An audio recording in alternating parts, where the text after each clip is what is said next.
সুনানে আবু দাউদের এক বর্ণনা বিষ্ণু ইসলাম বলেন, খুব চমৎকার একটি হাদিস, মনোযোগ দিয়ে শুনুন। তিনি বলেন, আনা যাঈমুন বিবাইতিন ফি রাবাদিল জান্নাতি লিমান তারাকাল মিরাআ ওয়া ইন কানা মুহিক্কান।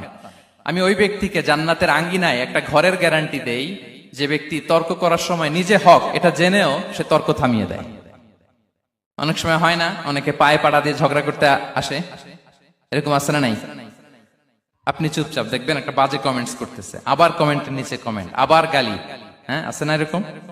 বিষ্ণু বলেন নিজে হক এটা জানার পরেও আর যাতে তর্ক না বাড়ে, যে তর্ক থামিয়ে দেয় জান্নাতের আঙ্গিনায়, তাকে আমি একটা ঘরের গ্যারান্টি দেই।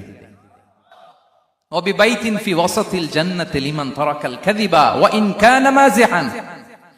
আর ওই ব্যক্তিকে আমি জান্নাতের মাঝখানে একটা ঘরের গ্যারান্টি দেই যে ব্যক্তি কৌতুক করার সময়ও মিথ্যা পরিহার করে।